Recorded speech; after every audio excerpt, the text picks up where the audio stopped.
Hello ladies and gentlemen, FrozenStag here, and welcome back to the Velaryon Dynasty. Now, you have to excuse me, as I've picked up a cold or cough or whatever it is. Maybe I'm dying, maybe I'm going to go to Valhalla soon, who knows. I'm just going to die. But yeah, a lot has changed since the last time I recorded. And I will be sipping lots of drink and liquid throughout the recording that I'm going to be doing today. Have a good afternoon ahead of me, so I'm going to try and get a lot of recording done. I know, I need to get the End of Life series on the go again. I did like 2 episodes, and I was like really started getting into the Velaryon Dynasty, and then I just got completely sidetracked and was like, oh crap, I haven't recorded him for like End of Life in ages. So I'll try and do that soon. I just still really have been enjoying this series, and the series is only about to get more interesting. Before I introduce into the series, some people have been asking why I haven't been playing CK3. Someone pointed out I should play Bannerlord as well, the new Game of Thrones mod. But CK3 just doesn't really interest me at the moment. There's still a lot to do in CK2 that I want to do.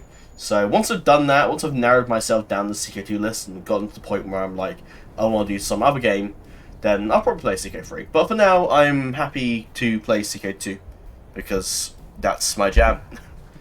There's stuff I can do in CK2 that I can't do in CK3, like customize and change things around, that make the game more fun. Where in CK3 I can't really do anything that makes the game more fun. I do kind of want to play Mount and Blade at some point. It's been on my sort of list of things to do. Yeah, I should play the Game of Thrones and newer like Bannerlord and Game of Thrones. I have played Bannerlord before. Wasn't particularly very great at the views, and neither was Warband really in the last series I ever did of it, though that was a very long time ago. But kind of be itching to play Warband at some point, maybe play the Game of Thrones, the Clash of Kings mod, and basically do a definitive series on there where I like do everything that I can possibly do as a wandering nobody, essentially. Go from there. Maybe I'll play as like a bit of like a great grandson of or grandson of like Aegon bit still. Let's just return to Westeros, just to vibe and be a sellsword knight and tawny knight and whatnot. But yeah, so yeah, I will be coughing, I will be sneezing and doing annoying obscenities down the microphone. So I do apologise. But we have to deal with it. It's not a damn thing I can do about it. So I will be coughing. I will be coughing to death on multiple occasions and whatnot. Now, a bit of backstory before we jump into what the hell's going on and why the Blackfyres now sit the Iron Throne. So essentially, the last recording I did just before this,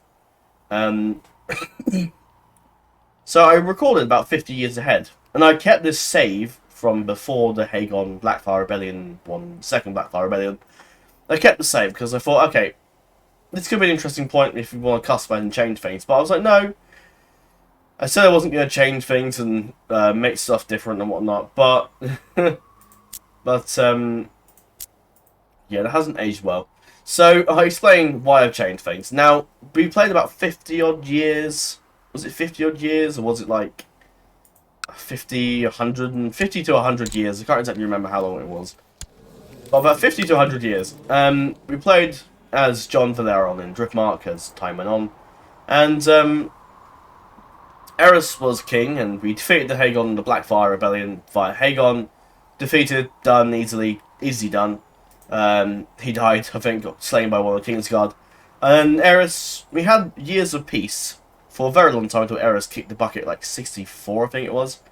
And Aerys was a decent king. His reign was pretty stable. There wasn't really many rebellions. I think there's a little Crown Authority, below the Crown Authority war, and that was the only thing that really kicked off. I think there was a few uprising, like peasant revolts, but nothing really interesting that kicked off. And eventually Aerys died, and the throne went to Baelor, who is currently alive, like 60 something or other. And then he lived to about 70. And then eventually Baelor kicked the bucket, and then his son took over, King Valar. Eventually Valar's son took over, I think, is it Valix or something like that? Some weird name. Valix took over, and then eventually King Valix just carried on. I think he got killed in the Tawny Joust, which is kind of interesting. And then I think Valix's brother, was it? Zyva, I can't remember his name. A king took over. Valix's brother, who I think was... It was one of Baelor's kids. Was it Mataras? No, because I changed the names. No. No, it was, no, Valar's kid, I'm saying Valar, wrong fucking Targaryen. I mean, because I renamed him, didn't I? Aegon is who took the throne, and his son, what's his name again? I forgot his name. Aegon's kid took Valix, that was it, became king, and he died of a tawny joust, and his brother took over, King Aegon Targaryen, I think it was. His brother took over, and then that's where we stopped. I think we played as Jon before, and I'll go through why they're dead. But we played as Jon. Jon had a few more kids than what we have now. Eventually, Maekar took over. Maekar died of old age, and his son took over, and I think his grandson then took over later on. And that was actually it. Nothing happened, really. We did go around and conquer some of these lands here. I think we created the Cracklaw Point. I about gave myself the Crown Lands at some point, because we got to the point where we had, like, we've over the vassal limit, so we had to give ourselves lands and titles. Like a bigger domain, so we had to. We still never took Dragonstone, though. I think the Bittersteel line actually died. I don't think Aegon had any kids. I think the Bittersteel line died out, and I think it was this guy that took over, yeah. I think Otherus took over, but then he died of poor physique, and then someone else, and I think it went back to the king. I think. Excuse me. And then we eventually took over some territories around here. And basically we became like in charge of like everything. We were meant to like take Dragonstone, that was our next goal. And then we sort of just didn't. We didn't take Dragonstone, so I think the king held it because the Targaryens. We're Targaryen loyalists, so we weren't going to kill the Targaryens. So there was getting to the point with the Velaryons where I was like, okay, let's try maybe kill the Targaryens, but it wouldn't make any sense because the Targaryens had done nothing wrong. There was the odd rebellion, like a few civil wars, like Lower Crown Authority. There's odd tyranny war, which was very minor. The kings of the Targaryen kings after Aerys didn't really didn't put a foot wrong, pretty much. So the Targaryens like just held their grip on the throne was pretty much secure. There was a couple Blackfyre rebellions, like little host wars. And then a couple like the Paramounts joined. I think the Vale joined in one. Baratheons joined the last one. I think the Baratheons ended up losing the Stormlands out of that, which is interesting. I think the Starks joined in again with the Blackfyres at one point, which is odd. I think the Ironborn tried an independence revolt. A few rebellions kicked off in line with the Blackfyre stuff, but all of the Blackfyres lost. The Targaryens won, so no one broke free. The Ironborn didn't break free. The Starks didn't break free. So I think the North did an independence revolt, which ended in death for them. I think the Lord. I don't know if it was Edwyle or maybe his son or something got killed in battle, and then slain in personal combat by I think one of the kings, or one of the. It's either got killed by the king or the king's guard. This was a week ago since I did this, so I don't remember it. But yeah, I came to the conclusion that it was really boring, and I figured I kind of want the Velaryon Dynasty to be a bit more interesting, rather than just sit on Driftmark for like 50 to 100 years, doing nothing, taking lands around the area, which yeah, I guess is kind of fun. Watching the Targaryens, keeping the Targaryens on the throne, watching them do stuff and just vibe. And nothing really happened. It was really dull. And I thought to myself, well, I know people aren't going to like the idea of me doing console commands. That's what really put me off it. But it got to the point where I was just like, this is really boring. Like, if you guys want to watch a decent series, and I don't think me sitting in Driftmark for, like, taking lands around and not doing stuff is the most fun thing in the world. Especially when the Targaryens didn't lose the throne. Now, what I wish I had done at the beginning of the series is started this series after the Blackfyres had won the war. Like, after Daemon I had won his rebellion, the First Blackfyre Rebellion. And I felt that would have made it interesting, because it would have been us trying to get, like, be in exile, raise up an Iron Empire, and eventually help the Targaryens get back on the throne. And that, really. But yeah, that didn't happen. So, I figured, let's go back to this save, and let's change some things, and that's what we have done. So where do I begin? So, we obviously started during the Aegon Blackfyre, his royal rebellion. Now, Aegon Blackfyre, now you may remember that the Blackfyres were in Driftmark. Now, the Blackfyres come to offer peace and whatnot to Jon Velaryon and the Targaryens, which the Targaryens accepted. As especially as the Greyjoys had taken the throne. He had the Greyjoys and he had fucking Robin Targaryen, who took over and tried to steal the throne. There was like a holy rebellion or something or other that kicked off. I think, I don't know. There's a faith war, and Alton got kicked off and then killed by, I'm going to assume, his son, or somebody killed him. Robin took over, declared himself a Targaryen, and Jon got wind of it and was like, no, he's going to try and claim the throne. I mean, why else would you claim yourself a Targaryen if you're going to do a Grand Council? No, he was going to try and take the throne. So, he was going to try and nick the throne, so we put a stop to that. So, Robin was killed and eventually Baelor inherited. Baelor decided to not be king. He didn't want to be king in the end, and Baelor let go of the throne. And Aerys was, and Baelor held the Grand Council instead, and Aerys won the throne. So the Blackfyre Rebellion began with Aegon Blackfyre declaring his war, getting mercenaries from Volantis and other lands, and basically going off and leading his rebellion. He also managed to rally the support of Storm's End, the Baratheons, to his aid. Did the Baratheons fight before? I can't remember. Yeah, did they? No, the Baratheons fought for the king, fought the Targaryens before. But the Baratheon, Lord Lionel wasn't, like, most of his kids had died, so he wasn't, not his kids, his dad. So Lionel was interested and hungry for war. He also had a very close friend with Aegon. Yeah, very close friends. Nothing dodgy going on there at all. So the Baratheons joined in. Aegor Bit still joining, who had obviously held Dragonstone. Aegor's kind of like, it's not doing too well at the moment. So Kalar was leading the forces from Dragonstone.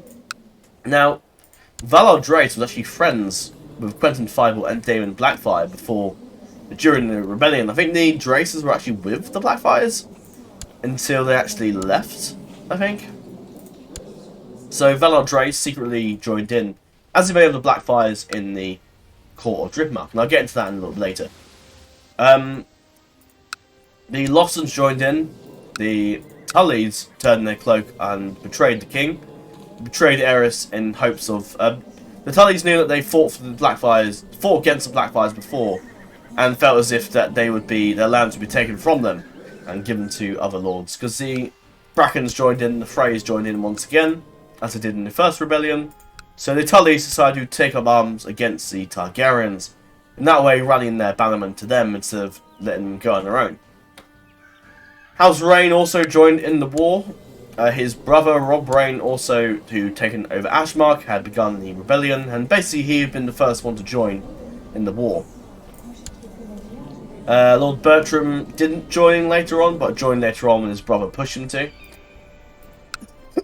Excuse me. But because Rob joined in first, he was granted the lordship of the Westerlands. The Craighhalls also joined, as did House Osgrey. The Hightowers, the Tarleys, the Redwaynes also joined in. House Peak also joined as well. House Osgrey joined first, so they were granted the Reach. The Yormuds joined against the Martells and the Targaryens, as did House Fowler and the Danes. The Danes joined first, so they were granted the Lordship of Dorne. Now, to those wondering what happened to the Lord Paramounts, they've just been taken. They've just lost the Lord Paramount title, and now basically bent the knee to this. Actually, it will come up with a Edward's opinion of Prince Marin, because for some reason it came up as he was granted the kingdom, even though he wasn't. But yeah, okay. So yeah. Now, also the Blackfyres have taken a bunch of their sons and people into hostages and whatnot, so they can't rebel or do anything to cause issue, really.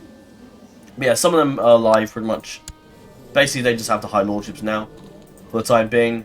For some reason they don't... Oh, it's because they're doing the Tyranny Revolt. The Greyjoys also struck back and won the rebellion against... Tristan Targaryen, I think it was at the time. Tristan was killed, which I think I probably mentioned in the video. And Dagon the Reaver conquered back his territory, carrying dealing with a revolt. But before that revolt kicked off, Dagon caused some issues to the Targaryens, taking out Baelor. And I'll get into Baelor in just a second, but essentially the Greyjoys took back the Iron Isles and joined the Blackfyres. and raided the. They basically sunk the fleet at Lannisport and besieged Castle Rock, taking the riches and running away. The Arryns didn't. The Stricklands and the Sunderlands and even the Royces joined in against the Arryns, hoping to be rewarded with the Vale. House Strickland joined with them before and was granted the lordship of the Vale. In the north, the Starks remained relatively neutral during the whole war, unless what's the word? Not entirely till the end though. When the fighting carried on, the Stark forces rode south and basically just wrapped up and kicked everyone's asses. The reason the Starks did that, and it's not Edward leading them, it's more Brandon Stark leading them at the moment. And Brandon did it to secure the loyalty, to make sure that the Starks wouldn't be killed for, basically Brandon did it to stop, to basically protect the Starks and make it so that the Starks were loyalists and weren't troublemakers, and wouldn't be like usurped or taken out by the Blackfyres at any point. So yeah, Brandon took the forces north and rode south and killed up whooped the Targaryens' asses, and that was essentially it. The Vale forces were defeated by the Strickland, Sunderland, and Royce, and the Tully forces that went in there. The Tullys split their armies in half, so half went to the Vale and half went to the Westerlands, beating up the Lannisters with the help of the Reynes, Crakels, and other lords. The Reach was relatively easy, because the martial lords all here joined up and stopped the Martells from getting out of Dawn. They closed in, crushed the Martell forces with forces of Dane, the Fowlers, and Yormuds, with the help of half the Baratheon army that rode south. The other half went westwards to help defeat the Reach, which eventually more Westland forces went south to help. The Greyjoys also sailed south, and launched attacks on the Iron and the Reach, taking the Shield Irons and pushing into Highgarden, crushing the Tyrell forces. The Hightails are a very large army, so that the Hightails joining the Reach pretty much brought an end to most of the conflicts in the south. The Red Wines also joining against the Tyrells, crushed their fleet power anyway. Now when Aegon arrived, he went to Dawn first, crushing the Dornish and beating the crap out of Prince Meryn Martell, and taking his eldest son as a hostage, along with Bernor of Ferris, who he'd recently married. He was a former courtesan, who was the Black Pearl once. Half the Baratheon forces went over there, and eventually the Crown Landsburg gets interesting.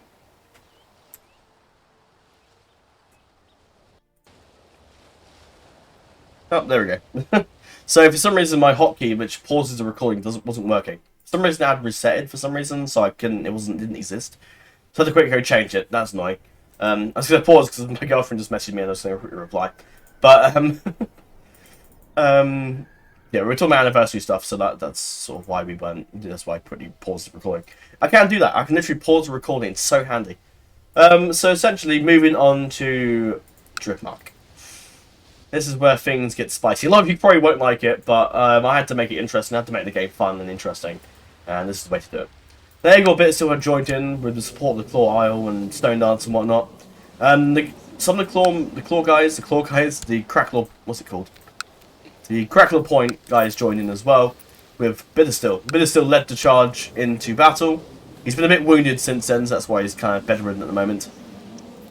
Aegon led the charge into Driftmark, where the Targaryen forces were sort of vibing at the moment. Aerys was in the west, in King's Landing with many other people. So, in King's Landing is where it began. Now, recently a visit was done by the Lord Commander of the Kingsguard to Driftmark. Daeron, if I can find him. Daeron, Lord Commander, went to King Driftmark. Now, the Targaryens had been lured over to Driftmark, mainly because there was a peasant revolt in King's Landing, which has been sparked up by the peasants and whatnot. Since the Greyjoys left control, King's Landing has been a lawless place. And since Robin Targaryen took over, it hasn't helped things. Now, excuse me. Now, the Greyjoys left it a very lawless place. And Daemon Greyjoy was in the backdrop, also causing havoc. And eventually it got to the point where just became very messy. Now, I'm trying to think whether this granted Eros. That was ages ago. But yeah, so basically there was sort of Blackfyre loyalists in the background. Now, Aenys Blackfyre had seeped into King's Landing and had been causing lots of trouble behind the scenes. Now, with the help of sellswords and mercenaries and whatnot, he'd been causing riots in the street and getting them to rise up against the Targaryens. This eventually pushed Aerys to go to Driftmark and go into exile, essentially. So, yeah, so the Targaryens found themselves in Driftmark, which is all part of the plan. The Targaryen forces inside the Red Keep had been quickly taken over by King Aegon, who had arrived under the cover of night to take control of the Iron Throne. Aegon returned to Driftmark under the cover of night, and this is where it began. Now, the King's Guards had recently gone over to Driftmark as well. Some of the King's Guard didn't really know what was going on, others did, and were in on the plan. Others were not. Also, a visit had been done, was at the time Jon had invited his nephew, the Lord Commander, who had been visiting recently, to visit his children.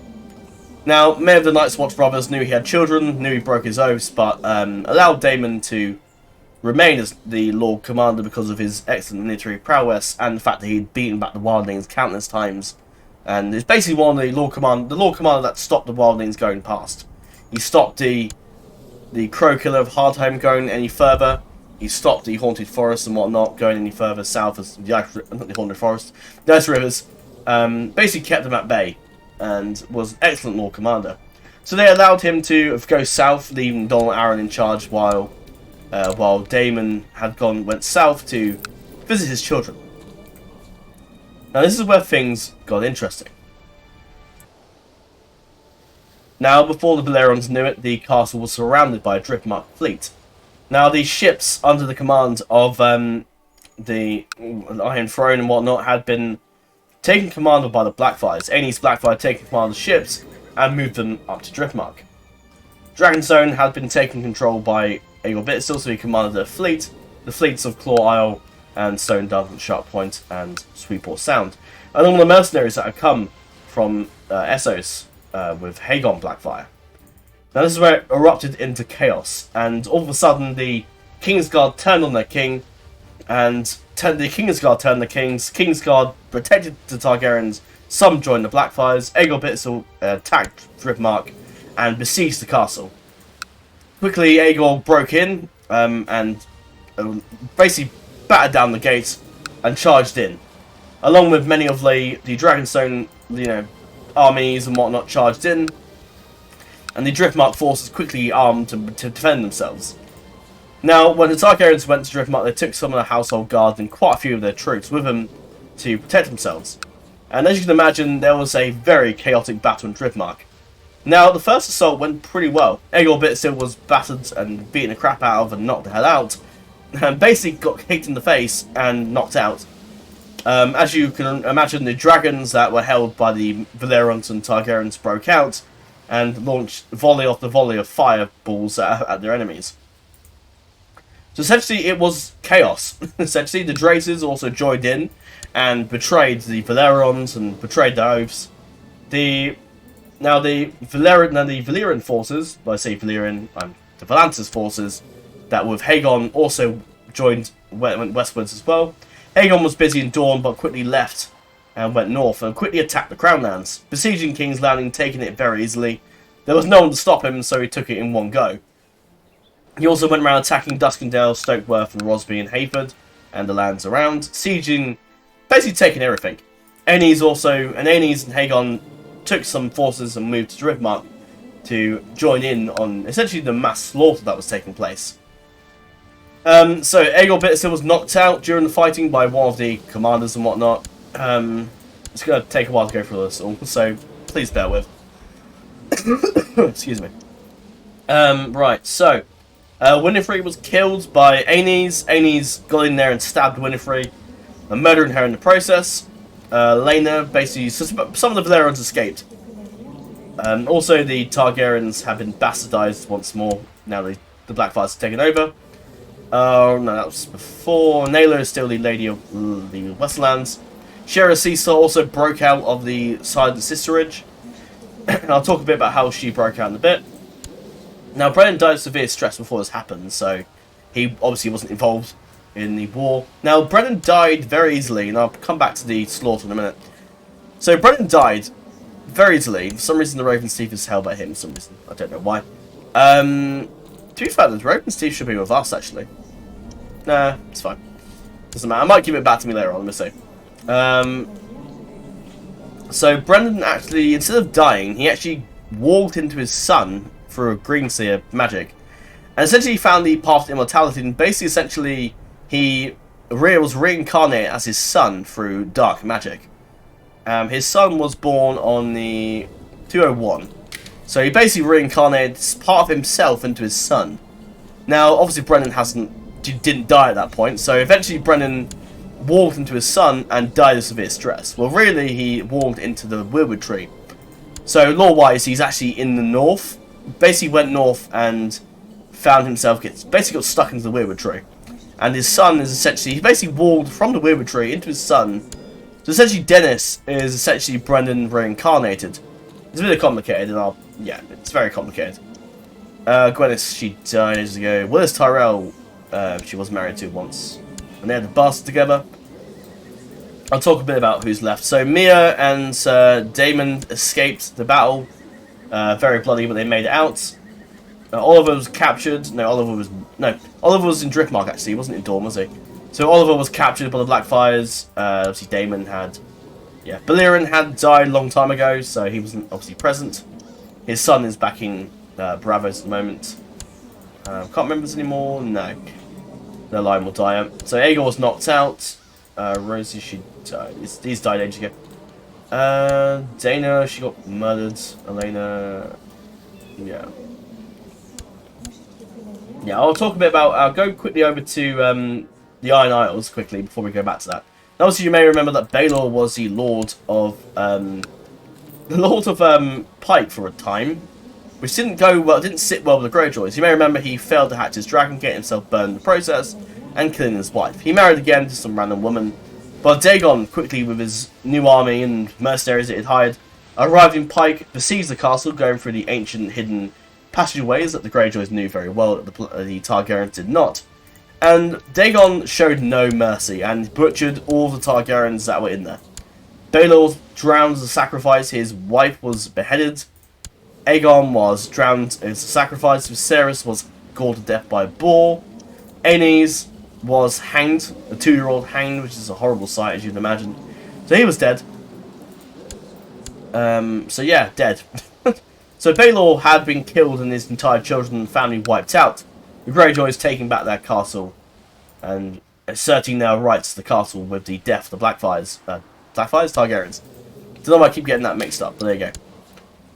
So, going over the Targaryens that were killed, Aerys was slain by Daeron, who became an Oathbreaker. Not a Kingslayer, that name went to someone else. But Aerys was beheaded. So, basically, really beheaded. Really, he was slain in personal combat, stabbed in the back by Aerys. Really. And eventually the siege of the castle went on for a little while. So Aerys died, and then eventually Maekar took over and was king for about a month before being killed. So Aerys was killed, his wife managed to escape, flee, so she got out alive. Rhaegal Targaryen, his wife also escaped and fled with some sellswords who happened to be there. Happened to be in the Vale, she just fled to the Vale. Now, Rhaegal was hanged, drawn, and quartered by Aegor, so Aegor got in there and fought and killed Rhaegal. So Rhaegal was captured and hanged, drawn, and quartered. Daenerys was hanged by Aegor, and so was Jaehaerys. Basically, Aegor went on the killing spree and slaughtered a bunch for the Targaryen, murdering Daenerys and Jaehaerys in the process. Rhaegal was hung, drawn, and quartered once he had captured him. Now, moving on to Maekar. So, Daeron, as you will know, is actually in the Citadel. He was doing his Mace education, so he wasn't present at Driftmark. So, he's still pretending to the throne. He's a Maester, so he's not going to do anything. How I get on with that, I don't know. Aaron is alive. He survived and got out alive. He did take part in the fighting a bit, but he managed to get out alive. And Baelor survived too. Now, Maekar was murdered by King Aegon V. And Aegon not only killed him, but he also took his dragon. Oh no, he took Alduin. He took Jon's dragon. I'll get into Jon in a minute. He took Alduin, but his Maekar's dragon fell into the hands of Maekar, as you can imagine. Now, Maekar was killed by Aegon in combat. Aegon being known as usurper after his war and whatnot. And Maekar was slain, beheaded in the orders of King Aegon V. Or, really, beheaded? It's not really beheaded. It's just me trying to... It's basically me putting it as they were slain in personal combat. Obviously, I can't make someone kill someone in personal combat, so... Yeah. There was some dragon kills, and I'll go over the Blackfyres now and what happened to them. So obviously Daemon was killed by Greyjoy a long time ago. Aemon got murked by Maekar's dragon. Basically, the dragon got in there and basically ate Aemon in the process, who had married Jane to secure the alliance and whatnot, but that was quickly betrayed. The Blackfyres snuck in there to betray the Targaryens and Velaryons, really. The Velaryons were enemies, so they had to die. So the Velaryons would stop at nothing to get the Targaryens back on the throne, so the Blackfyres had to kill them all. Aegon has now since married Alicent Osgrey, the daughter of Lord Eustace, so securing the Osgreys as a very powerful alliance with the Blackfyres. I keep saying Targaryens, what am I doing? Now, Aegon's now the king. Aemon is dead. He was killed by Maekar. The dragon really got Maekar. Basically, the dragon had seen Aegon kill Maekar. So the dragon was mad and in the rage attacked Maekar and killed him, burning him alive. I mean, it's not a very powerful dragon, but if I go to Aegon, they're both 6, I think. It's not a very powerful dragon, but it's still... a 6-year-old dragon can still burn you alive. Catelyn's alive. Daenerys was drowned in sacrifice. Daemon is alive. He's now Lord of Blackheart, married to Lady Winifred Cerys. Now, Haegon was obviously the king at the time, so Haegon was killed, and Aegon assumed the sword Blackfyre and the rights to be king. Now, Haegon never had the intention of being king. He was being the king as a ruse to not suspect Aegon betraying the Targaryens and Velaryons. So Aegon could keep his cover, essentially. But Haegon was still king at the time. And Haegon died. Haegon was slain by Jon, earning Jon the name of Kingslayer. So that is essentially why Jon is the Kingslayer, because he slew a king. So Aenys is alive. Did he kill anyone? He killed Winifred. Now Daemon actually slew Jon. Basically there was quite a big fight between Jon and Maekar versus the Blackfyres. Haegon got killed. Aemon died in the process. Aenys and Daemon were 3v2ing the Targaryen and Velaryon versus the 3 Blackfyres. So, but eventually Haegon got killed by Jon. Daemon got in there and managed to slay Jon in Jon's back, pretty much. Some of the Kingsguard also took part in the battle as well. So some of them were involved, but this was a Blackfyre versus Targaryen and Velaryon fight. And Daemon got the killing blow on Jon. Most of them are Kingslayers and murderers at this point, so that'll be interesting. Aenys obviously was involved, killed Winifred in the process. Aegor wasn't really involved, but he was there. I mean, he's a 14-year-old kid, he was still fighting. Didn't really get in much combat though, so Aegor sort of sat it out pretty much. He's still alive, so he walked away with his life, really. Mady's died, Winifred. So Lucerys and Daeron were sort of like... Basically, they had knives and tried to attack Jon. And Jon had no choice, but whose wife had already been killed at this point, so he drew his sword. And didn't Anakin Skywalker and basically cut down Lucerys and Daemon Blackfyre. Essentially, the Daemon Blackfyre, the sword was picked up by Aegon eventually, but yeah. Jon murdered the kids, which is pretty tyrannical, as some would have you known, but essentially, it was either Jon or himself. Would Jon let himself be killed by by kids with knives, or would he slay them? And Jon slew them. I couldn't give him the title of Child Slayer, but that'll probably get me demonetized, so yeah. So yeah, Jon was killed by Daemon. That's what happens to the Blackfyres. Now moving on to Jon's other part of the family. Let me find him a minute. Corlys died of old age. I think I mentioned that ages ago. His wife eventually died. Oh no, that was his... No, Laena died a year after him, I think. Now, Daemon's kids, as a sense of, like, during the whole siege and everything, and during the whole siege, they were using hostages, and basically Aegon Blackfyre went nuts, and took all the kids hostage, and slew them all, and killed every single one of them. So, in a rage, Daemon drew his sword, and went after Aegon. Now, Daemon didn't get the kill, but Jon did, and Daemon went off. Now, Daemon tracked down... Now, Daemon didn't really see his kids get killed, so essentially Jon did, and he got pissed.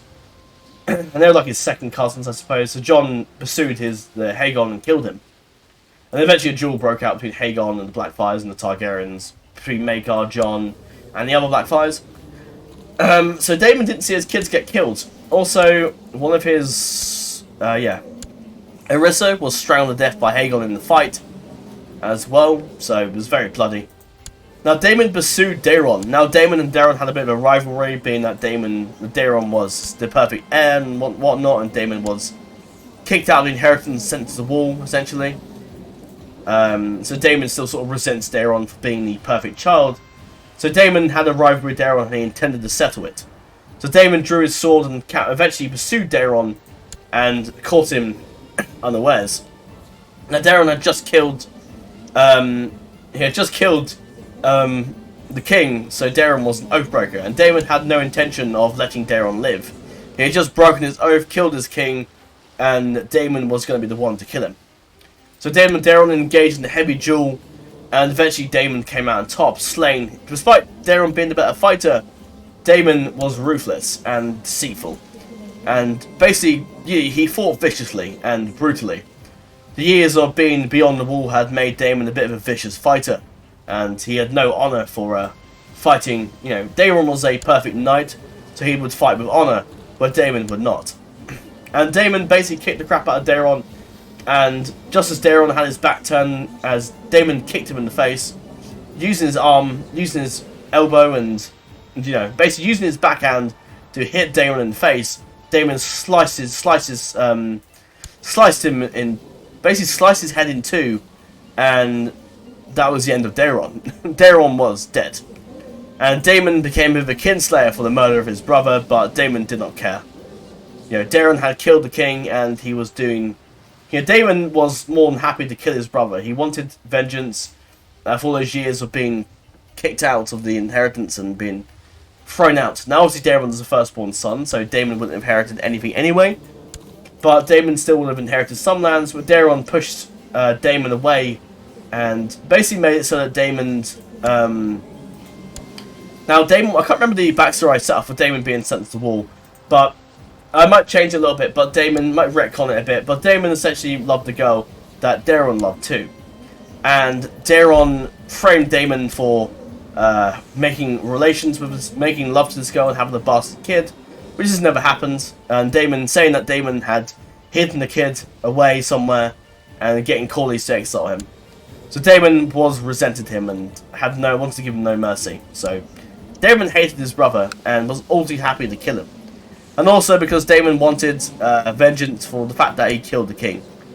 So yeah. Now Daemon, as his back was turned after murdering his brother, heard footsteps, and Valar, the betrayer, became behind him. Now Daemon quickly saw him coming and quickly defended himself. He got wounded. He was still wounded from his past battle and was still slightly depressed with the death of his brother. He hated his brother, but still didn't really want to kill him. Still, the murder of his brother still sat hard on him. So Daemon fought back against Lord Valar, and Valar got in there and cut his hand off and severely injured Daemon. Now this was Daemon's left hand, so Daemon still was right hand. He was right-handed, so he still fought back, and despite being heavily injured, he still fought back and gave him a decent go-over. Now Valar couldn't do anything. Now Valar could do anything. What's the word? Valar was hit back and whatnot, and Valar basically Valar pushed back, and eventually, because he's a lot stronger than Daemon, so he pushed back with his strength, and he slew Daemon. Now Daemon had his normal sword, but Valar had a Valyrian steel sword, Oblivion. Now, obviously Valyrian steel swords can cut through normal steel, so essentially what happened, Oblivion cut through the sword that Daemon carried, and Oblivion was basically... Valar brought Oblivion down upon the Lord Commander. Daemon lifted his sword up to try and block the blow, but Oblivion sliced through the steel sword and basically went straight down and killed Daemon. In a graphic way, I'll try not to be too graphic, but yeah, basically Daemon got almost cut in half, the same way he killed his brother, pretty much, and Valar had killed him. Only Monaco betrayer. Excuse me. Now Jon was killed, and for a short while Maekar was the acting lord, but Valar was granted the title. With his betrayal, he was taken and named Lord of Driftmark. Now, Maekar was a 10-year-old kid, and he noticed that Skysong, who had flew away from Maekar. Now quickly, Skysong was left undefended, so Maekar just jumped on his dragon and ran, and escaped essentially. Now, the Driftmark is the main sort of like capital, but High Tide is also another palace. So once Driftmark fell, High Tide was the settlement left. Now Nimmark was the Drace's little... that was his like castle. So essentially they escaped to High Tide and held in there. Maekar flew away in his dragon to High Tide. Now because of Maekar's, essentially the fact that he got on a dragon at 10 years old and ran away with it, and the fact that he tamed it, shows that he's definitely worthy of a dragon, and he became known as a dragon tamer. Also gave him a few traits as well, I'll get into those in a bit. This is going to be a bit of a long episode, so I do apologise if some of you guys have already fallen asleep at this. So yeah, Maekar flew away, got into and escaped the High Tide, and actually helped a lot of people escape. That's essentially what his brother-in-law, I suppose, Aeron did, being a 14-year-old kid. He's not useless. And he helps many of the people escape to High Tide for a short while. Now obviously, Maekar's dragon was taken by Alduin. Basically, Aegon jumped on Alduin and, with his strength, managed to tame the dragon and flew away with it. Now, the Kingsguard broke into many people. Some people arrived that were going to join as part of the new Kingsguard, as they knew that some of the other Kingsguard would not join with it. So yeah, I give them a lot of friends so they don't end up killing each other. So the Kingsguard split into two sections. We had Giles Dane, who joined in. Edric Estrin, who joined the Blackfyres. Quentin Fireball joined the Blackfyres. William Wilde joined the Blackfyres. Rupert Crabbe joined the Blackfyres. Atted Boron the Great. And Stanton Woad. Now the other Kingsguards that didn't join with the Blackfyres, or the coup that was going on, was Alan Collington, who has... Now Alan Collington, Gwaine Corbray and Auric Dane have sworn an oath to still be part of the Kingsguard, just not officially. So basically they've chosen a life of celibacy and be disinherited. If they want to marry they can, but it's... Basically, it's up to them if they want to marry, but it's up to them if they want to keep their vow. So Alan Collington has joined us, and joined with the Targaryens to be loyalists. Gwaine Corbray as well, as has Auric Dane, who is down here, I think. There is. The Sword of the Morning. So they joined with them, with the Targaryens and the Velaryons, who had gone to exile, and essentially they had fled into High Tide. Now, Driftmark had been taken, and the Targaryen forces, the Blackfyre forces, along with Bittersteel, had begun the siege of High Tide now. So, how the hell did the Blackfyres get out of this one? Well, it's not easy. So, with that in mind, there was nothing they could do. Now, because the Blackfyres got overconfident, they knew that they would take High Tide and basically leave Valar Drace in charge of taking it, along with Aegon Bittersteel and the Dragonstone Lords and whatnot, to besiege the castle. While the mercenaries that had joined with Aegon had disbanded, the Blackfyres couldn't afford the cost of them, so they went into exile. They just left, basically, and sailed back to Essos, and some stayed for lords and titles and whatnot. But Aegon V took his rightful place as King of the Iron Throne, and now many call him Aegon V, the Usurper. So, yeah, he's made a new Kingsguard. Quentin Fireball is now his new Lord Commander, and peace has returned to Westeros for the time being. Excuse me. So yeah. So essentially, Maekar had taken the dragon Skysong, and Alduin had been taken by Aegon and had left. Now, Aegon didn't care much for a 6-year-old dragon. Now, he gave orders to Valar Drace to bring the dragon to Aegon, to give to one of his brothers, or Aegon's kids, or just to have to control the Blackfyre, to control the dragons. Now, also, someone that does have a dragon is Arwood Butterwell, which I may at some point try and nick off, and I'll talk about how I'm going to do that, but basically the Targaryens no longer have a dragon, so I kind of want to take that and give it to maybe to Daeron at some point. So yeah, the Bitsil was wounded pretty hardly, so he was bedridden. Calla went back to nurse her husband, and Valar basically was in charge of the siege and whatnot, and basically remained. Now, he eventually lost the support of the Celticars, who had no interest in helping. Basically, when Bitsil left, none of them had any interest in helping. Enfred wasn't interested. The Maces weren't interested. The Sunglasses didn't care, and the Claw and the Celticars didn't care either. Basically, it was up to Valar Drace to get on with it, essentially, and so Valar Drace was given just under 2,000 men to deal with it, essentially himself. He also had a few knights who he named Lords of Titles, Sir Roland of Nimmark, Sir Roland Gentis, and Duncan of Xanthus, who he named the Lord of Hightide, to be Hightide, the Lord of Hightide, although he hadn't quite done it yet, because he was busy. Because the Targaryens and Velaryons were still inside the castle. So yeah, now some of these cities, like the city of Moreland, weren't really that keen to help. Some of them spared a few men, but not many, because they still didn't see Valar as the true Lord of Driftmark. So yeah, now Valar was almost about to besiege the castle and take it. However, the resistance of Maegor was hard. Now as time went on, a rumour was spread long ago about Sheriff Seastar having a ding-dong with Seton Orstos. Well, this didn't actually happen. Instead, this was actually a lie made by Brennan Rivers. Now, at the moment, Shiera is currently sleeping with Jane. They've had a bit of a romance and they've been keeping it secret for quite some time.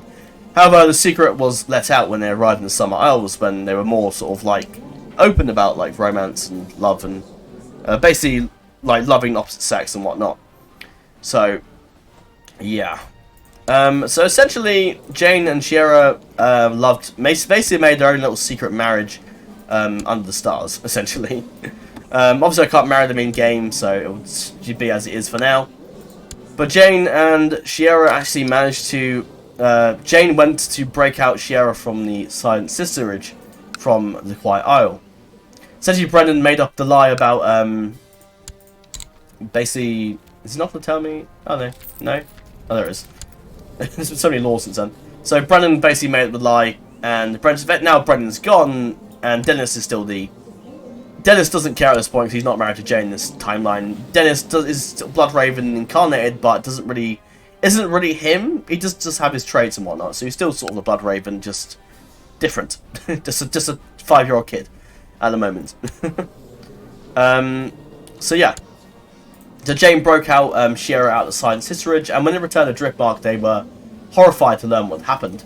They snuck in with a group of priests, and these priests weren't like how you'd expect. They were indeed they followed the old Storm God, a Drown God heresy. And Jane and Shiera was quite taken with this interesting faith and some of the abilities that they could do. So they snuck in with the old Storm God heresy group and stuck in the Driftmark, or mainly High Tide, and basically went in with a bunch of priests, and these priests were actually quite warrior priests, and basically helped garrison High Tide and defend the Driftmarks. They were quite taken by Shiera and Jane's beauty, so they were quite open to help, as you'd imagine. So yeah, they assisted, and this little brotherhood of Storm God, old Storm God heresy group, went into High Tide. Now, there were little friends the Velaryons had left now. Unless initially count the Sarastos family that had joined and helped, the Kingsguard that had joined the new Targaryens now. The occasional odd courtiers that had joined, like Rhaena Targaryen as well, she had come over to join us. Mia Targaryen, who was married to Sir Daemon. The Saranon line, Cerys line. The Mira Martell, who was still alive, with cancer, so she's not really of much use. Although she was still with the Velaryon, she had nowhere to go, so she wanted to remain with her remaining grandchildren through, which are literally just basically Aeron and Baelor. They were her last family left. She'd go back to Dawn. She may at some point, but for now she's with us still. Who else can we say we're with? Saristos guys, Adam, Corwin, Rhaegal, Daemon. Oh, that's the guy I mentioned earlier. Justin. This guy's actually part of the Alchemist Guild, which is funny. The remaining Blood Ravens are Mesa, who joined us, who was loyal to us inside. He wasn't going to join with the new Lord and left with us. So help had to be sent for. Now, there were some lords that were loyal to the castle and whatnot inside of High Tide, but there weren't many. Now, a lot of the armies and troops here, 500, came with us from Driftmark and whatnot, and the ships that we took. So the Driftmark fleet had betrayed Valar Drace, and the Driftmark fleet actually declared themselves loyal to Lord Maekar and Aeron Targaryen, calling Aeron the King Aeron I, the rightful king, essentially. So, yeah. So they called him the rightful king, and the Driftmark fleet turned on Valar Drace. So essentially there was an escape route. Some of the Driftmark fleet did join was with Valar Drace, and was captained by, who is it? By Layman the Master at Arms. Not exactly anything military guy, but still the commander. But other lords defected and joined with Lord Maekar, such as Lyseros, or Lyseros, I think is how you pronounce that. He joined with us and took some of the ships and joined with us instead. So the only real help we could think of was Prince Isengodo. Now, Prince Isengodo, if I'm pronouncing that right, was anyone left. Now, Jane wasn't in much contact with Corlys when he left for Summer Sea. Now, it was speculated that his ship had taken him south. And Corlys had sent a few ravens back and forth saying about how his life was in the south that Jon had read. Jane had discovered these letters, so Jane was seeking aid. Now, she put it under the name of Jon and Maekar, thinking that the lords of the Summer Isles would have absolutely no idea who she was, but would probably know who Jon was. Now, Corlys died in the funerals held by Prince Isengodo, who was Corlys' friend, as well as Laena's friend, who also died. Laena has also died of depression and went celibate afterwards as well. So Corlys lived on. Now, Corlys died 6 years ago now. So we sent a raven to Prince Isengodo to ask for assistance. We told him of what had happened and his struggle and the destruction. Jane had played it very smartly and told the Prince of the Sweet Lotus Vale everything that happened and the destruction. She had hoped that Prince Isengodo was still alive, judging that he was like 51, in his 50s at the time, which is back in those days considered very old. And Prince Isengodo wasn't very keen to help at first, except his son, Lord Farbo, who had heard many of tales of the beauty of the Shiera Seastar and the Valyrians that had lived in Westeros. And Farbo convinced his father, Prince Isengodo, and they were both keen on the idea to go north, sail with a fleet with an army of the Summer Sea forces and their famous feathered archers to go help the Velaryons in Driftmark. So the siege went on for a little while, and Valar was getting very impatient. So Valar stormed the castle, and eventually he was forced back. The forces of High Tide was quite strong, and an offensive attack wasn't going to work.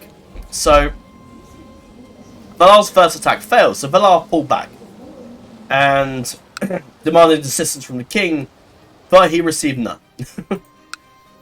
Aegon said, if you want to be the Lord of Driftmark, then you need to take Driftmark yourself. Once Driftmark had been taken, then Aegon would like the return of the hostages and captives to King's Landing, where they would stand trial. Some would be exiled, some would be executed. Aegon would have their heads, or either have their heads or send them to the wall. Aegon would have no people claiming his shit, essentially. So, but Valar failed, and when Valar was basically sitting minding his own business, all of a sudden, a fleet had arrived of about 2,000 men from the Sweet Lotus Vale, from the lands of Wallano, and the Lotus Vale down south. They had run up their ships, went north, and attacked with an army of 2,457 against the Driftmark forces that were numbering just about 1,700. So, as you can imagine, a great battle raged on in Driftmark.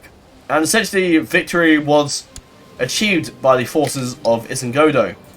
Now, they could push the advantage, but Valar had taken most of his forces and basically locked himself inside Driftmark. So, they had and this word quickly spread to Aegor Billistil. Aegor was very unwell, so Kalar took the Raven and sent word to Aegon that the Lotus Vale army had come north from the Summer Islands and had been helping the Velaryons. Aegon was quickly in a rush and was fuming that Valar had failed. And at the same time, he couldn't really hold Valar accountable because his army had just come south from nowhere. So, kind of wasn't really Valar's fault in the end. So, Aegon forgave Valar for failing to take the castle. So, Aegon mustered his army and quickly began an invasion force to arrive in Driftmark. However, when Aegon arrived and quickly scoured the island and the castle of High Tide, he found the castle in ruins. Now, before the Velaryons and Targaryens left, they destroyed the castle and set it ablaze and fled the fields. Essentially, the High Tide was ruins. They actually left bodies, saying that they left bodies of peasants that had died in the battle, making it look like the Velaryons and Targaryens had perished in the fighting. Valar did not buy it, and neither did Aegon. However, some of the Blackfyres in court and the vassals and whatnot started to claim that the Targaryens and Velaryons had died. However, some of the lords on the coast remembered seeing Velaryon ships and the banner of the Sweet Lotus Vale from the Summer Islands sailing south down from the Narrowed Sea, past Tarth Rainhouse, through the Stepstone and past Dawn. Some of the claims seeing the banners of House Velaryon Targaryen and the Sweet Lotus Vale sailing off into the distance. So there were two people that were in two sets of minds, that the Velaryons Targaryens were alive, and some people claiming that the Targaryens and Velaryons perished in the fire after the Great Battle. So, who knew? Who knew what happened next?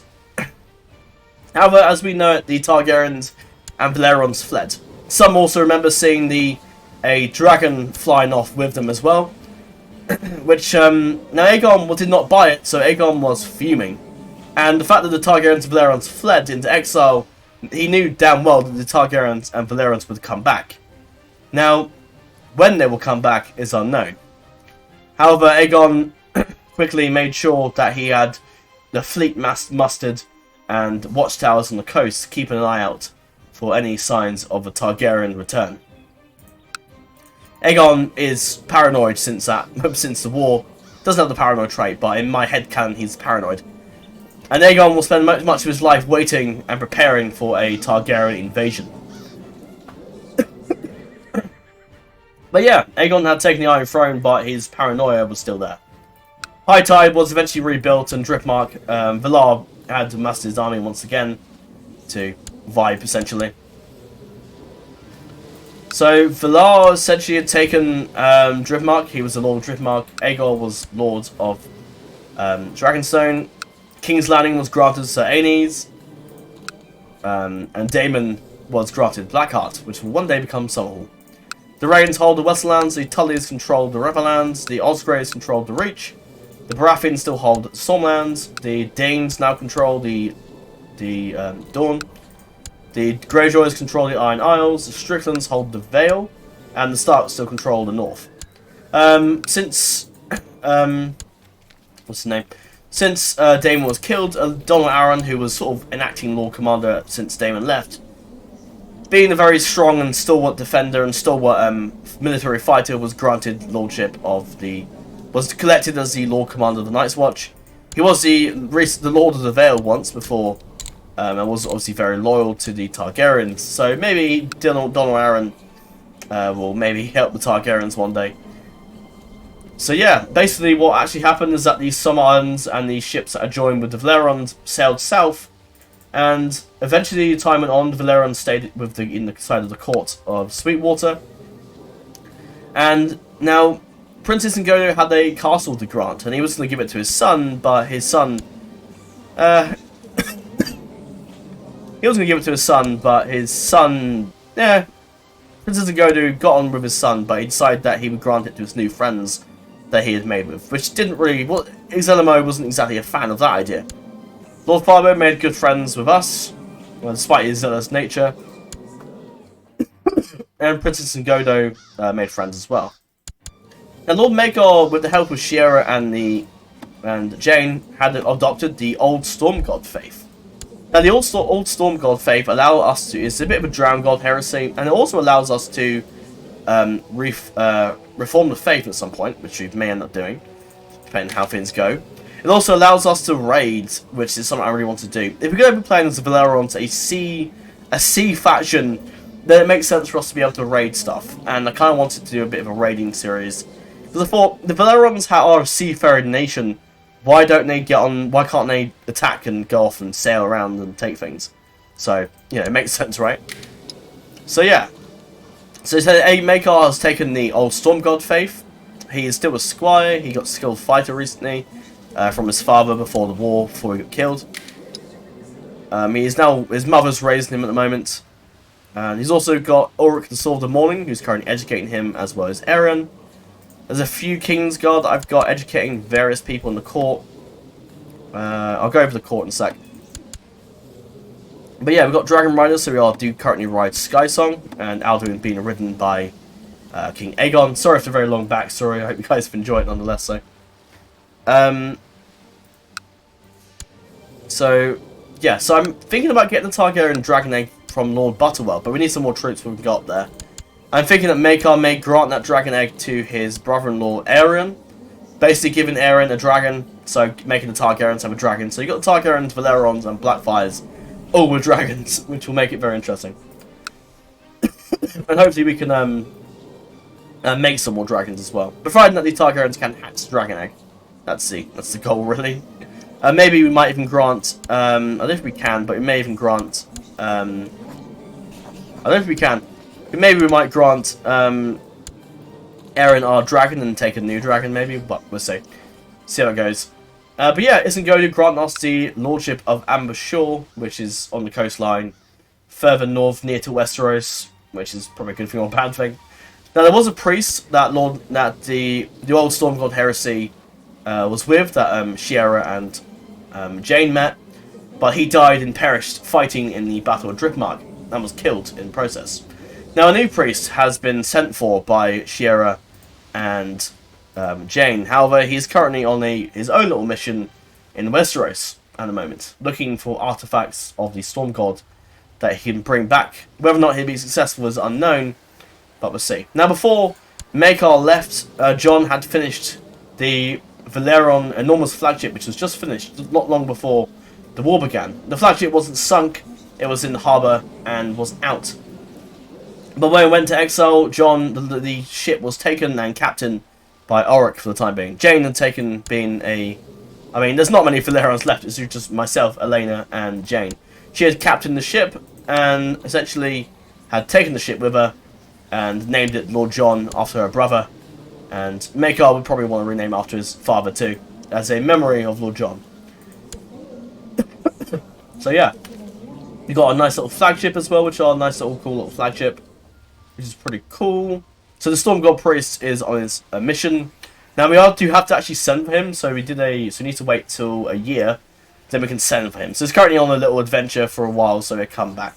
So I might make a few little custom traits for him to make him make the priest a little interesting. To make him like a bit of a father figure for Maekar at the moment. I also noticed that I looked ahead a little bit because I had to make Maekar 16 so I can get to tame the dragon. And for some reason Maekar has brown hair. And I figured, where the hell has he got the brown hair? And any person you can get the brown hair from is probably Serenai of Lys, who, as you can see, has slight brown hair there. And there's, I think, Westerosi Velaryon. But that's what Shiera is. And our ethnicity is Westerosi Velaryon, however we are still High Valyrian, of course. So Maekar is still High Valyrian, but he's got brown hair for some reason. So maybe we might lose the brown hair, but yeah, maybe hopefully we get the High Valyrian, nice Valyrian fleet features back at some point, but we'll have to see. for now, we have to embrace the brown hair. Maybe we might even go the route of House of the Dragon and have Velaryons that adopt the Summer Islander look. Which I think in the show canon, I think that Corlys was related to it. I think his mother or father or somebody on his mum's side, I think, was from the Summer Islands. We just call it a law. We might end up having Velaryons that are actually black at some point in the least racist way possible. But yeah, Maker adopted a few traits. He got Adventurer for his adventurer nature. Eventually, he will be off adventuring, not sitting around on ambush or doing nothing. He is immaculate. He has a very attractive appearance, as is his wife or lover. We'll get into her a bit later. He is shrewd. He's quite intelligent. He has a sympathy for Westerosi god. Because he is Storm God, he still respects the old gods. He's lustful and he's ruthless. He saw his father get killed, so there's no intention of sparing the Blackfyres. He is going to be ruthless about the world since the death of his father. Now, over time, he grew a very strong bond with Baelor and fell in love with Baelor. Very young love at the moment, but they still love each other very much. So, yeah, that's Maekar and Baelor. They are still betrothed and will probably marry when the time comes, unless some sort of tragedy arrives. Hopefully not. Our sister Elena is betrothed to Dennis Bloodraven, the reincarnation of Brennan Rivers. So he's betrothed to her. To Elena, so that's a nice little marriage there set up. Oh god. Now Melinda is currently betrothed to Aemon Waters, matrilineal, to keep the Bloodraven line going. So Aemon Waters is currently betrothed to Melinda Bloodraven. So Aemon is the bastard son of Gwyneth Rivers. Really, he should be the bastard of Willis Tyrell, but yeah, we're going to say that's not the case. But Aemon is a Targaryen bastard, because I don't think he was acknowledged by... Wait, hang on. Sorry, I'm going to quickly check who his father is, actually. Elbert Shett, okay. That's who his father is, but we're going to say he's a Targaryen bastard this time period. So yeah, Aemon Waters is betrothed to Melinda, to keep the Bloodraven line going. Daeron, so Mia Rivers with Sir Daemon at the moment. Which I was going to raise to nobility, but he's kind of like... He's not exactly the most interesting people. He's just there. He keeps himself, he's just a chill man. He's a bit of a lowborn. But Mia actually fell in love with him. She's got the gout at the moment, so she's not doing too great. But I don't really care too much. No, do you know what? We will give him a... I can't customize the house, so he just carry on House Redwick for now. That's fine. So, Daeron Targaryen is betrothed to Lady Visera, one of the children of Robin, who survived the whole war. Tristan was beheaded. But Visera survived, and a lot of the Targaryens went into exile with us. So, Visera was betrothed to Daeron to keep them together. Unfortunately, Daeron has cancer, so I don't know how long he'll live, unfortunately. Viserys is actually he is actually Targaryen. He is actually a bastard of Elena. So, yeah. So, really, he's a Targaryen. Which is quite funny. Anyone else that I've mentioned? Aaron's obviously been educated by Ulrich as well. Aaron should hopefully be... for those who don't know, Aaron is actually Aaron Brightflame from the lore. The one who drank wildfire. Hoping this time period he's not as lunatic as last time and won't do anything stupid.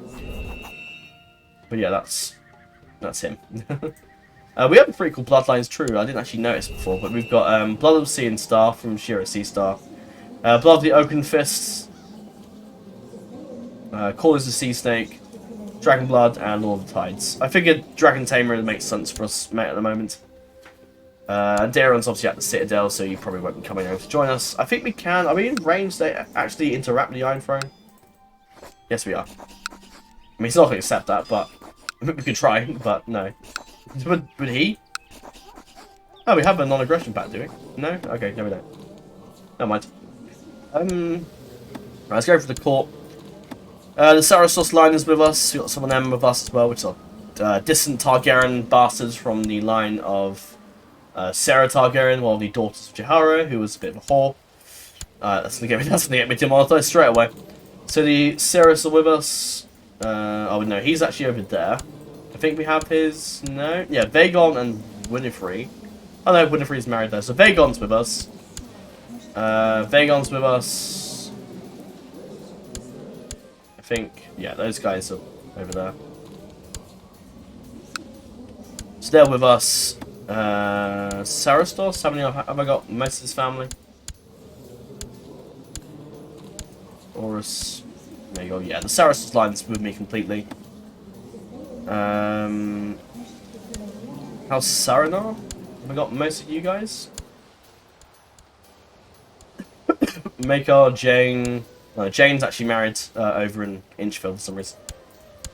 Jane, you're there. I think you've got. Have I got bastard kids here? No, some of them are with over there. Makar and Baelor and are there as well. Aemond? Yeah, it's a bastard.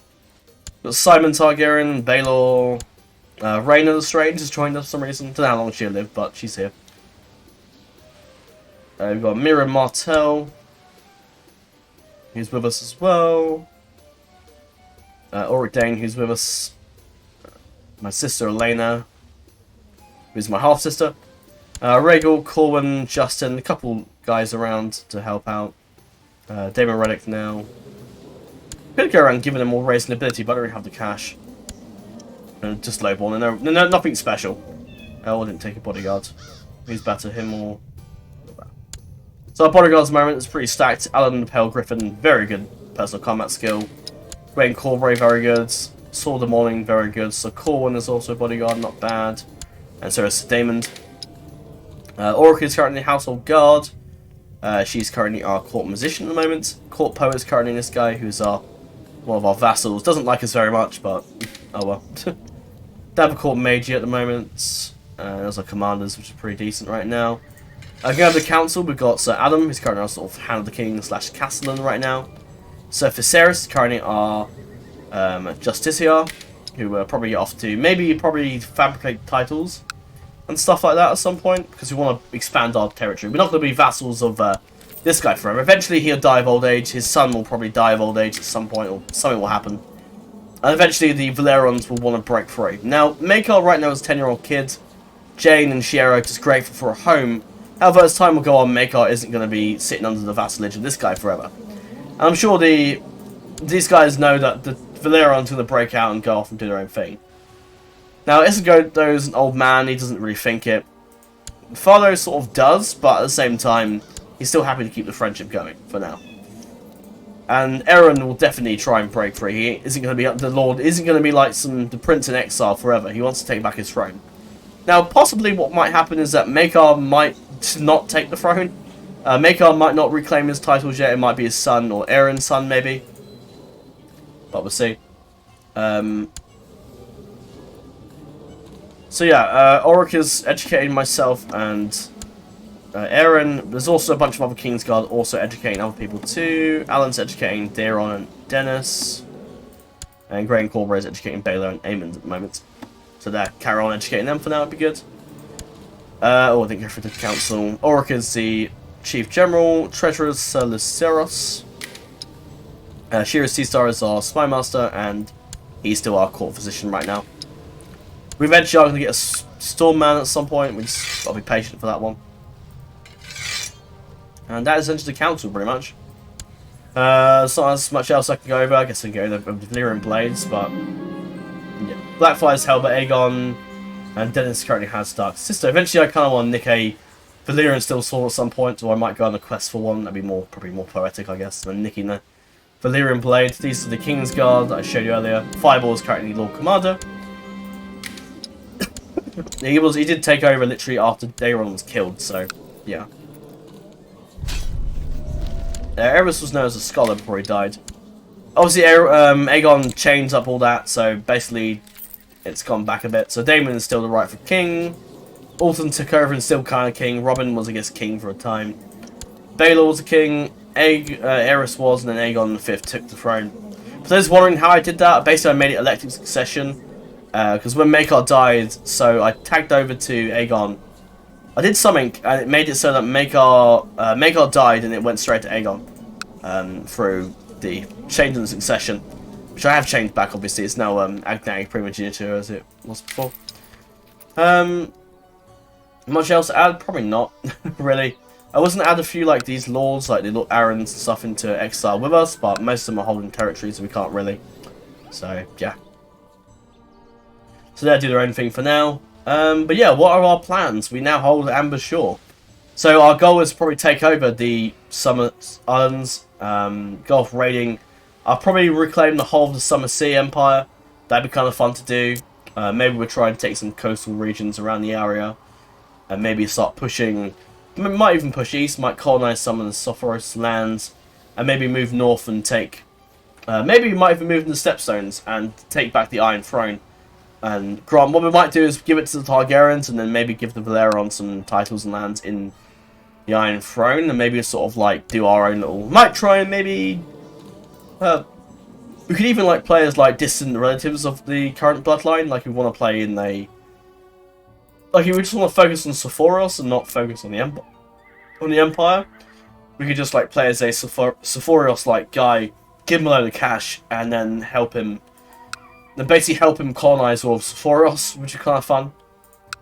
There's those things we can do that will keep this series going. If we get too powerful, we might end up playing over in Westeros again, and maybe try and play as in Westeros as the Velaryon and try and actually take over the Iron Throne and take it off the Targaryens, which would be kind of fun. But yeah, that is the explanation of this series. Essentially, we can unpause. Yay! Elena will be our heir, which is the idea that she doesn't become the heir because reasons. I mean, if Maekar suddenly has a mysterious death, then we might have to quickly play as Elena and break the betrothal of Dennis. But we'll see. So Dennis has all the Blood Ravens traits pretty much. Ruthless, Hunter, Mystic, Crow, which I'm going to say is the Crow that came from his father, and then phenomenal fighter. He's better fighting than his father because he's more powerful, fruitful, and then yeah. Essentially, Dennis is more powerful. Essentially, that's the armor. Did he take the black cells? Yeah, he did. Who held that again? Oh no, he died. I hope you know me. Cool. So we're going to see what happens to the Targaryen and the Blackfyres on the throne now. Will they hold it very long? Will they try and get the Targaryens back in power? Who the hell knows? Let's see. Oh, he's put his brother under the control of Lord Daemon. Interesting. So yeah, basically we're kind of like in peacetime right now. Kind of like I can't really do a lot at the moment from because we're all just a 10-year-old kid. So yeah, it's not a lot we can do. Got Blood of Valyria, Force Train, that'll disappear. Overall skill fighter, if we can get to formidable fighter, that'd be pretty cool, but we'll see. Aegon's just revoking titles, it seems. That's going to make him a real popular. And the first rebellion kicks off already. What the hell's that? Huh? And he's put on some pounds already. Sitting on the Iron Throne just gives you, like, loads of fat, apparently.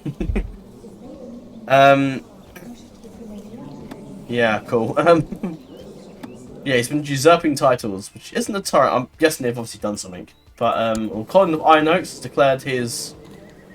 With the help of Crabshaw and Redfall, he has declared a war for Lord Jasper's claim on the Vale. Jasper being...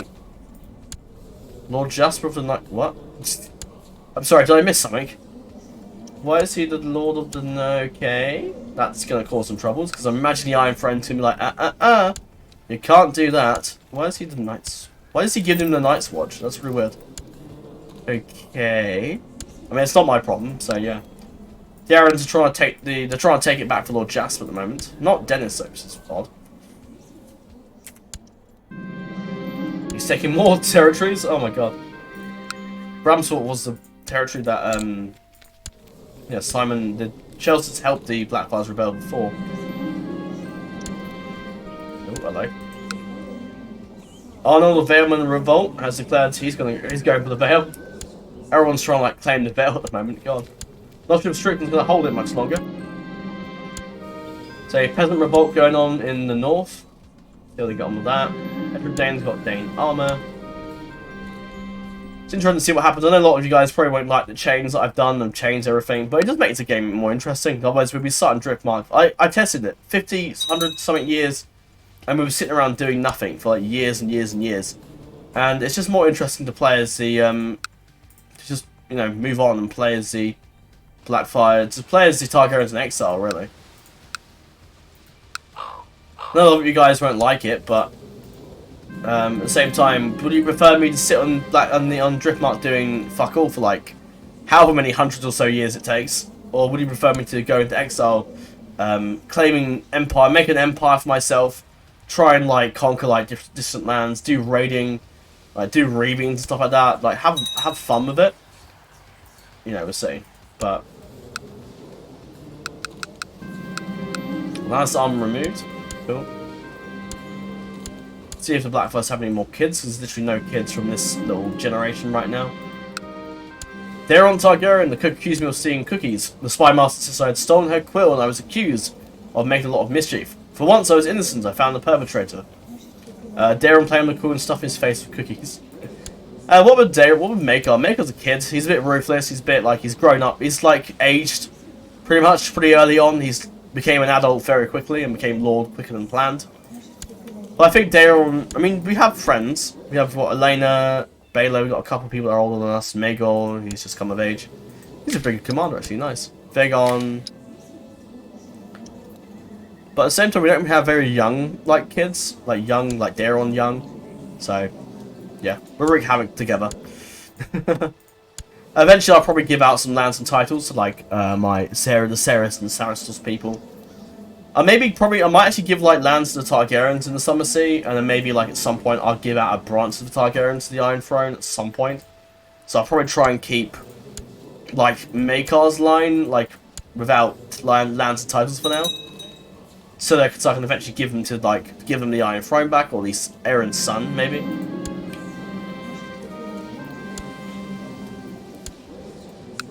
Well, sorry, I might do it, and you might not like this, but I'm going to quickly do chart info a minute.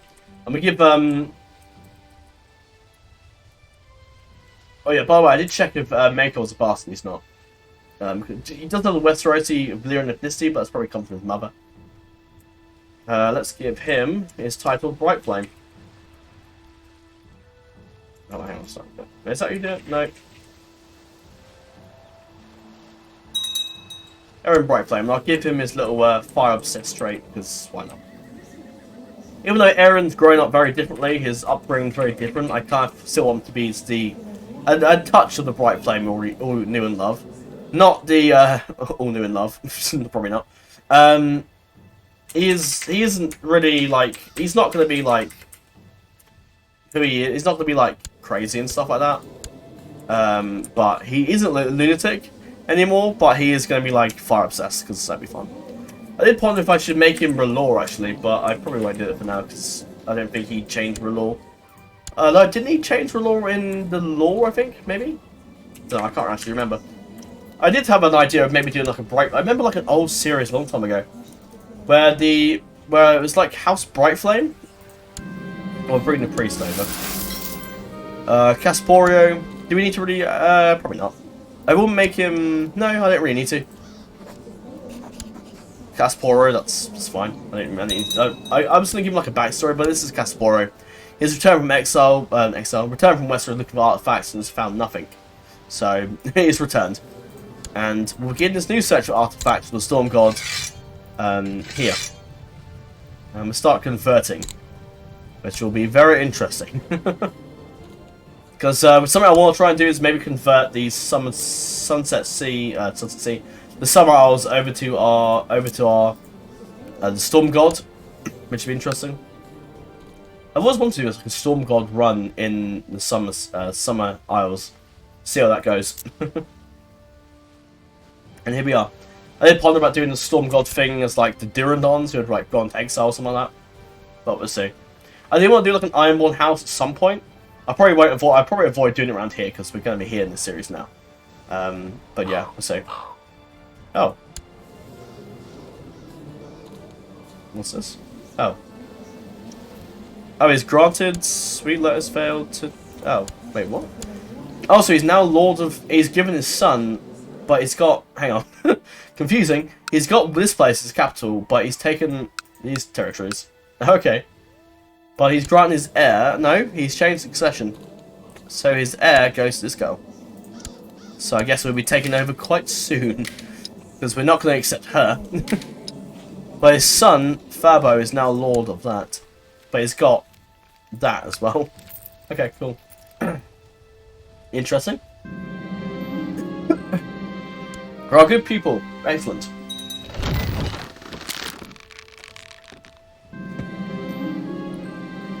I do apologise for the length of the video, so it's been a bit long. But, yeah, sorry about that. Who's got his crown? I think Blackfyre's got all the stuff back. Do I not have claims to Driftmark? I don't think I do. No. But I can give my claims to Driftmark at another point if I need to. Because, I mean, yes, it's kind of cheating, but at the same time, we are going to have claims on Driftmark. I mean, it's a game just to give me claims. Like, don't we have like a traditional thing? No, maybe? Whatever. I'll give it back to me, because it'd be kind of stupid if we can't take back our ancestral holdings. And Aeron's got Targaryen armor. Nope. And he lost. He got kicked out. How Aegon will get on with that one, I don't know, but we'll see. Has he made himself independent? Maybe. That'd be interesting if he does that. But he's won the war. Will the Vale go independent? I don't imagine that will last very long. It doesn't seem they're like bending the knee anytime soon. Hey! Nice! We got some dragon eggs. Awesome. I mean, no, it's not. It's... Alduin's actually kind of like... But he's got no dragon eggs, does he? No. No, he has bent the knee, okay. He likes Aegon, actually. It's interesting. See how long Jasper holds the Vale. He's only 13, but who knows. Yeah, sorry if I keep making that noise. It's just, my throat gets dry. When we get to the hour and a half mark, I'll stop the video there. I know I've gone quite a lot in the last episode as well. But in this video, I figured I should probably explain a lot of the story. And then give you a bit of gameplay, otherwise it would just be a bit like, oh, there's the story, that's it. I know a lot of you guys love the story and explanation. Some of you probably don't, but I do. So, there you go. Probably Marshall. Yeah, it kind of makes sense. Yeah, it's actually, I want to get a decent education. So we'll take a loan from Vassal. Just do a minor thing for now. See if we get anything from our vassals. No, it's not a lot. We can pay it back. We can pay it back by raiding, because that's what we're going to be doing quite a lot of. What's this? My title. Oh. Make it disappear. Who's that? Oh, that guy. The lord of this guy. That could be troublesome, but thankfully we have a dragon, and she just got murked. This hasn't succeeded, the troublesome Justiciar. Excellent. Hopefully that might put him off. Nope. That guy just got murked. Cool. But yeah, hopefully, yeah, I don't really want to have them, but we do have a dragon, so we do have a nice little advantage. I certainly won't be fighting Maekar just like fighting that guy yet. When he dies, we'll probably attack, but not yet. Oh, we just had A for the executed, and he's usurped the title. Aegon is Aegon. He's not doing very good. He's not doing very good for himself, is he? We do have a dragon egg now, so maybe I might give that to probably my Aaron, I guess. He's come of age, he's got a duty of command, he's not bad. I kind of want to nick the other dragon egg at some point. The one that Butterwell has, but we don't really have the men to restore the castle. We need at least, like... Because what we can do is we can land about there, but it'll be hostile to the Iron Throne, so it won't take as long to, like, everything starts coming for us. So we have to, like, have a decent force to quickly take the Butterwell, which is only a... what is it? What's the settlement size? I can't remember where the button is. Where is it? Where is the button? Oh, 6. There you go. It's currently 6, so we can't storm the castle. It's not like high enough or anything. Dagon attempts in prison. She died of old. Who's that? Who's that? Oh, it's right. Okay. I forget it tells me pop-ups of like other stuff as well. Oh shit, we're at war. Lord Freeholder Colloquo is declared. Oh shit.